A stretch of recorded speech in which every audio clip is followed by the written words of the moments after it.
Vamos para as informações? Eu vou começar falando do Matheus Sávio. Eu publiquei essa informação ontem, na verdade, e eu esqueci de trazer no vídeo anterior, mas vou trazer agora, porque é importante. É mais uma da série de onde vem o dinheiro do Flamengo. Quando o rival perguntar, como o Flamengo tem muito dinheiro, você cita esse exemplo aqui, ó. Você lembra do Matheus Sávio, aquele meia que foi vendido pelo Flamengo ao Kashiwa Reysol do Japão lá em 2019? Pois é, estamos em 2025. E sabe o que aconteceu? O Urawa Reds do Japão também pagou a multa rescisória e contratou o meia junto ao Kashiwa Reysol, também do Japão, por 3 milhões de dólares, cerca de 19 milhões de reais. O Flamengo ainda era dono de 30% dos direitos econômicos do atleta e terá direito a quase 6 milhões de reais. Gente, vai cair 6 milhões de reais na conta do Flamengo. Isso é muito importante. Isso não vale de nada, não paga nem a folha salarial. Claro que vale, gente. É dinheiro caindo na conta do Flamengo, sem o Flamengo esperar. E outra, sobre essa informação, você que me acompanha aí, eu sei que vários têm um sonho de se tornar jornalista. É o que eu falo para vocês. Um jornalista, ele precisa ter uma característica importante: ser curioso, porque eu fui curioso aqui. Eu recebi uma informação de uma pessoa do mercado da bola que o Matheus Sávio estava sendo vendido para esse clube. Eu lembrei do Matheus Sávio, Flamengo, e fui apurar, fiquei curioso, fui apurar, será que o Flamengo tem direito a algum valor? E aí, uma pessoa me disse o seguinte: o Flamengo tinha 30% dele, ou seja, o Flamengo vai receber 30% do valor da venda de 3 milhões de dólares. É o que eu falo, uma dica. Não é curso não, hein? Vou começar a cobrar, hein? Você que quer ser jornalista tem que ser curioso. Vamos para o próximo assunto? Fabrício Bruno, porque a nova proposta do Cruzeiro vai ser feita ao Flamengo. A gente teve acesso antes dessa proposta chegar oficialmente ao Flamengo, mas eu tive acesso a essa informação sobre que o André Cury, empresário do Fabrício Bruno, se reuniu com a diretoria do Cruzeiro lá em Belo Horizonte. O André Cury esteve em Belo Horizonte nesse sábado, inclusive, para acompanhar de perto a apresentação do atacante Gabigol e também do Dudu, porque o Dudu também é atleta dele, ele também representa o Dudu. Então ele estava lá, se reuniu com a diretoria do Cruzeiro, e nessa reunião que ele teve com a diretoria do Cruzeiro, com o Alexandre Matos, que ele tem uma ótima relação, inclusive, nessa reunião ficou decidido o seguinte: eu vou ler exatamente o que eu postei no meu Twitter, para vocês entenderem. André Cury, representante de Fabrício Bruno, se reuniu com o Cruzeiro e conseguiu aumentar a proposta pelo zagueiro do Flamengo de 5 milhões de euros por 50% para 7 milhões de euros por 70% e quase 1 milhão de euros em bônus. É bônus, se ele bater uma determinada meta, o Flamengo ganha esses bônus. Ou seja, o Fla receberia cerca de 45 milhões de reais de maneira fixa, podendo ganhar mais 6 milhões de reais em bônus e ainda manter 30% dos direitos econômicos de uma futura venda do zagueiro que vai completar 29 anos agora, em fevereiro. Essa é a nova proposta. Eu quero saber de vocês já. Vocês aceitariam essa proposta? Acham um valor baixo? Enfim, eu quero a opinião de vocês. Lembrando, 7 milhões de euros foi basicamente o que custou o Léo Ortiz, por exemplo. Com esse valor, você acha, Vini, que dá para contratar um jogador para ser reserva, tal como fizeram com o Fabrício Bruno na ocasião? O Fabrício Bruno custou 15 milhões de reais. Gente, foi muito barato. O valor da multa rescisória dele junto ao Red Bull Bragantino. Eu acho que com esse valor, sim, dá para contratar. Agora, eu também acho que dá para melhorar essa proposta aí. Não vejo motivos para o Flamengo manter 30% do Fabrício Bruno. Eu acho que dá para melhorar. De repente botar 8 milhões por 80% e manter esse 1 milhão de euros aí em metas, em bônus. Porque sejamos francos, pessoal, não dá para a gente ficar comparando também com a proposta que o Flamengo recebeu na temporada passada do clube inglês de 13 milhões de euros mais 2 milhões em metas. Isso não vai acontecer, até porque o Fabrício Bruno é reserva atualmente e não está indo mais para a seleção brasileira. Eu acho que o Flamengo não pode facilitar, porque ninguém facilita para o Flamengo. A grande verdade é essa. Mas, por outro lado, vale a pena manter um jogador insatisfeito no atual elenco? Ele está insatisfeito, ele quer sair. E eu me coloco no lugar dele também. Imagina, de um lado, Felipe Luiz, que diz que ele vai ser reserva, será pouco utilizado. Do outro lado, o Fernando Diniz liga para ele e fala: eu quero você aqui, você vai ser...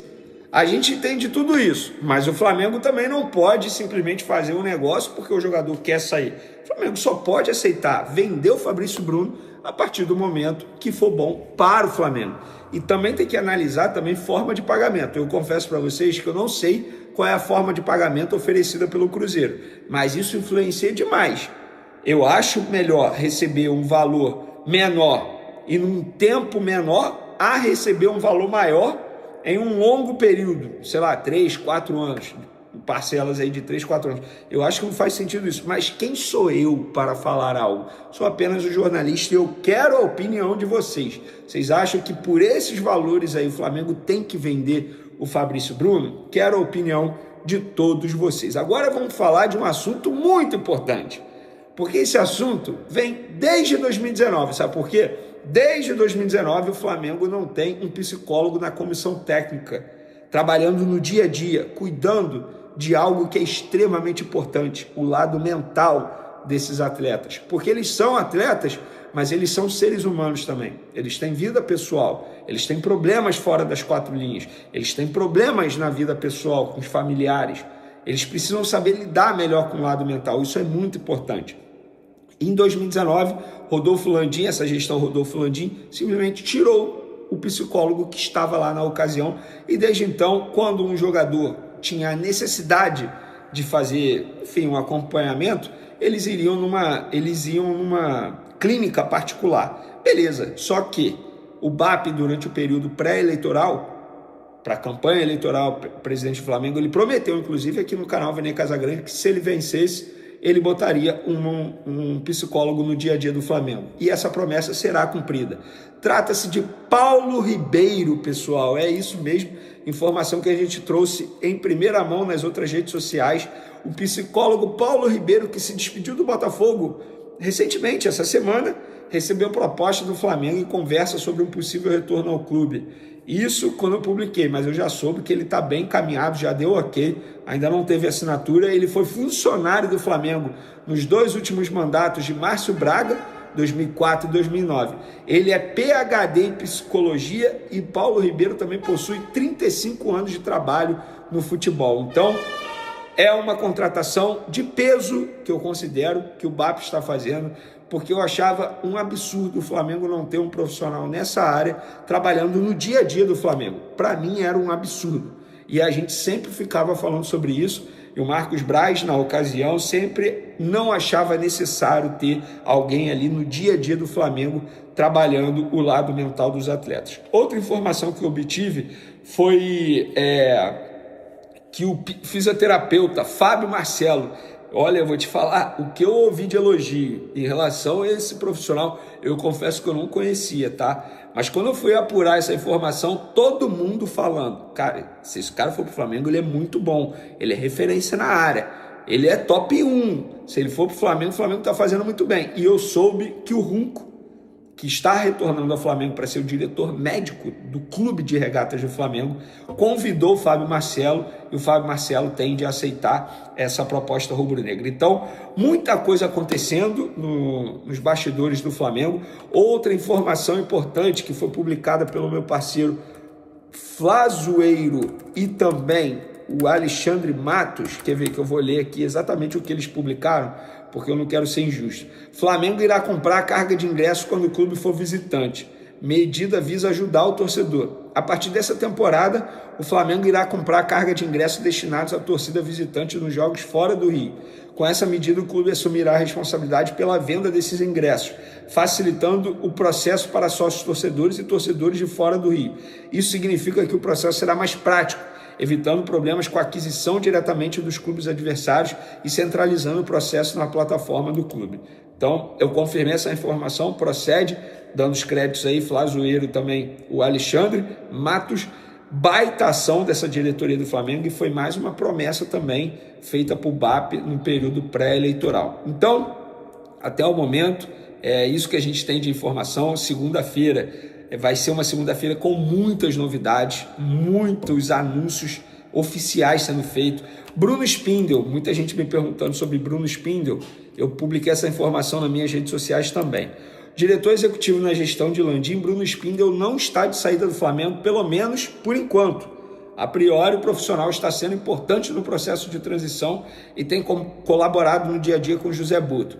Inclusive, o dirigente português é o responsável pela avaliação e a montagem do departamento de futebol do Flamengo em 2025. Então, por enquanto, o Bruno Spindel continua, ele está ajudando nesse processo de transição aí da antiga gestão para a nova gestão. Tá bom, pessoal? Espero que vocês tenham gostado.